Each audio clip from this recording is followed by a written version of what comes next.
Be a plumber, he's a bummer every summer. Be a loyal plastic robot for a world that does not care. Hi people. It's Friday morning, Friday the 21st of September 2018. I still want to say 19 something. What an old twat, eh? But there you go.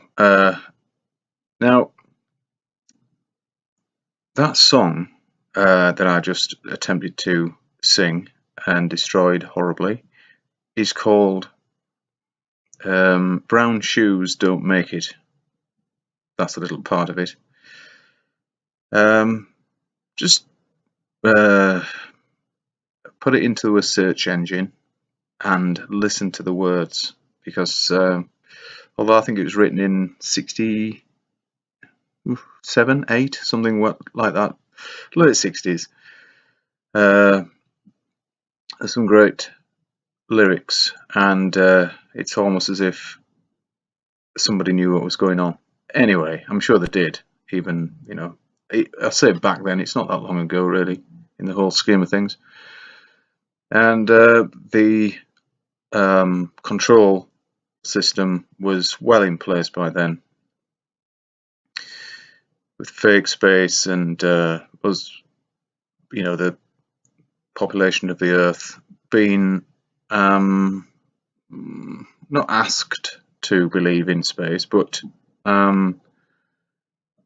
lured into that belief by the bullshit media, all the shit that was on telly, radio, etc., in the papers. Now, it's quite obvious to me, and to anybody else with a thinking mind, somebody who can control the thoughts and think logically, and who is intellectually honest, that space cannot exist. The vacuum of space next to a pressurized system which we live in cannot exist. Well, why would they even try to make it the vacuum of space? Well, it wouldn't. Their bullshit system wouldn't work if it weren't a vacuum. Because in a vacuum, there is no resistance. So all those space balls they tell us are, orbiting, spinning around up there.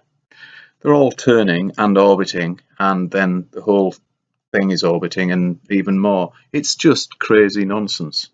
Totally made up nonsense.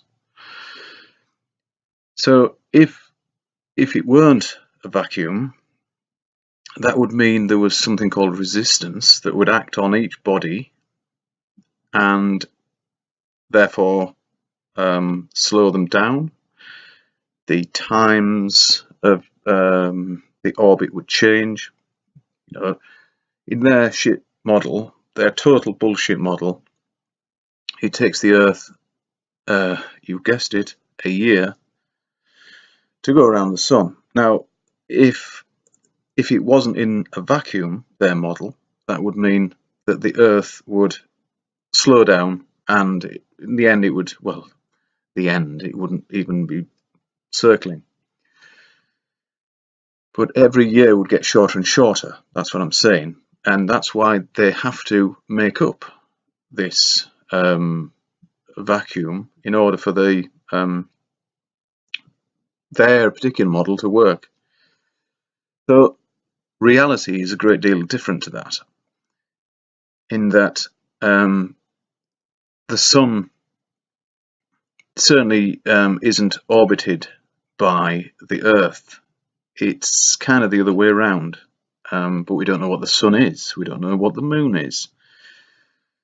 And if anybody tells you that they do know, they are lying.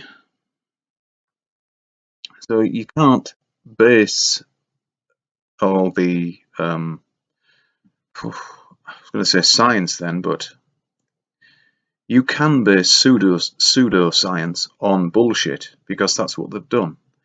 They've got everybody, well, most people, to swallow it, and now look at the mess that we're in.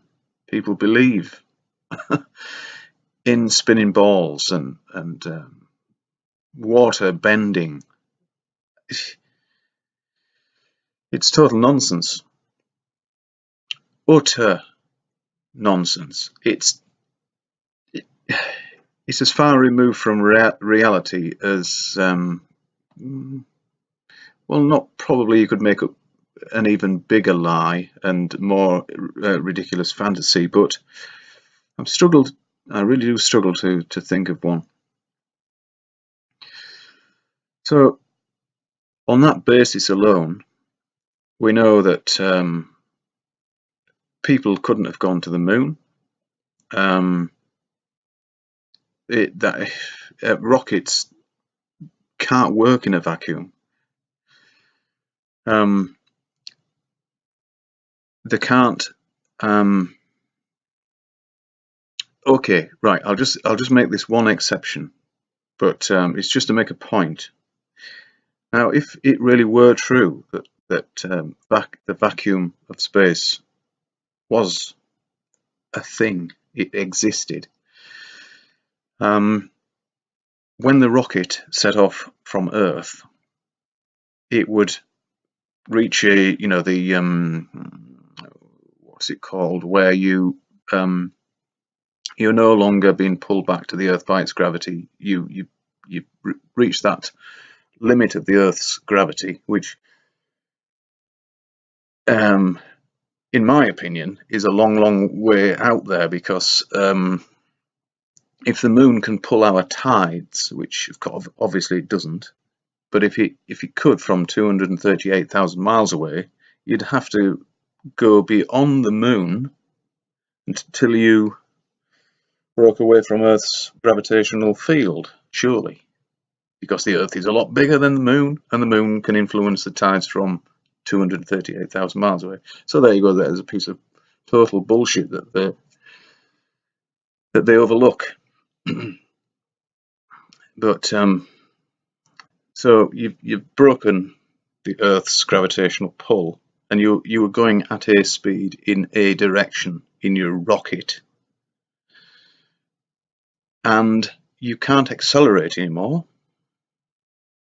and you can't slow down, and you can't change your direction, because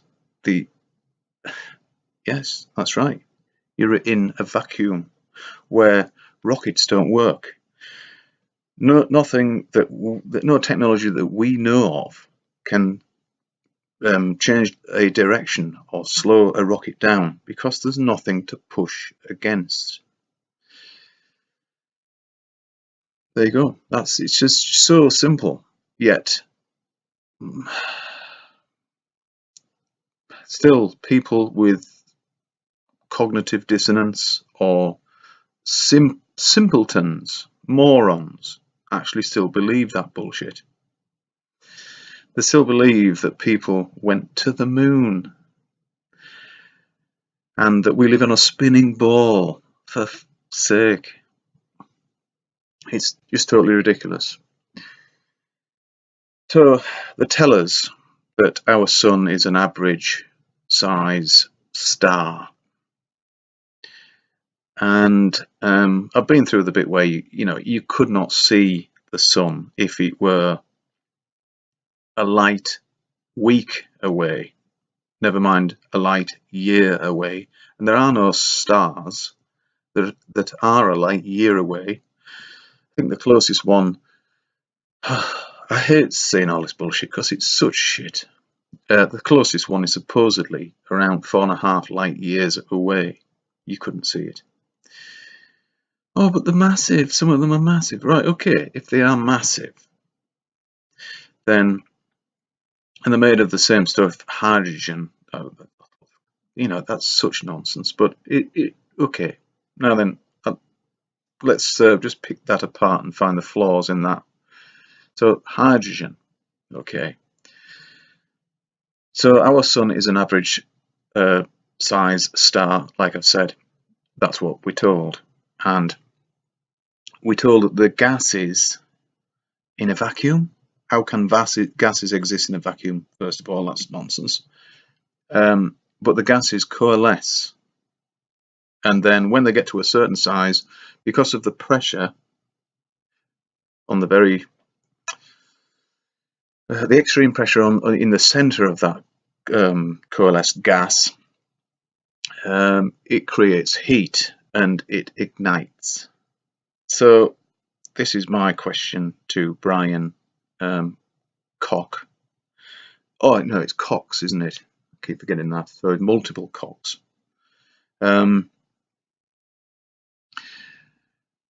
So these massive stars are said to exist, which of course are fucking nonsense. That could never. It's all bollocks. But okay. So the size of our sun, apparently, that's the size you have to ignite the gas. So when it gets to the size of our sun and ignites, which there's the evidence shining at me right now, but it's you know, I'm obviously playing devil's advocate. No, I'm not. That's a different thing. Well, I am in a way.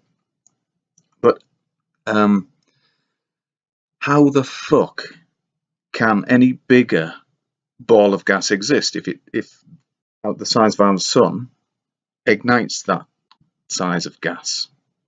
No other piece of gas is going to come near it and form a bigger sun when it's already burning.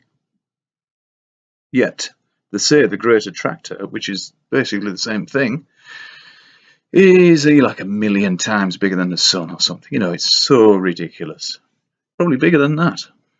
So they'll tell you, oh, it's a theory, but it's not a fact. It's not a fact, yet it's taught in schools and universities that it is a fact. And in those universities, they're supposedly the most intelligent and brightest people. And yet they're fools, because they are being fooled by pseudoscience. But because if you do challenge the model, the science behind it, you won't get a qualification. And the vast amounts of money that you have spent already on your education will be lost. You will never reclaim it in the job that you think you're going to do when you qualify, if you rock the boat. So boats don't get rocked. People shut up and get on with it. And in fact, when you are a postgraduate and you've got a job in a field that is totally bullshit, you close ranks. And this happens in lots of fields of work. You close ranks, you look after your little gang, your little mob, and you don't let nonsense, i.e. the truth, infiltrate and disrupt your little circle of nonsense, because that's how you're paying your mortgage and for your car that's put out there, and keeps your food on the table for your family. So you don't want anything to upset that, not even the truth. So it's up to people like me, there are so many of us now, to point this out to people who aren't in that sort of a club and can see right through it and hopefully make a bit of a difference when the realization of what's going on hits them. So let's hope so. I'll just give you a quick weather update, because like I say, in years to come I want to look back on these and see what was going on. So it's been very windy recently. No real damage, but drop of rain last night as well, not that much again. Well, all yesterday afternoon. And it's still quite warm. You see I'm in my t-shirt, and it is just after 9:30 in the morning. So see you soon.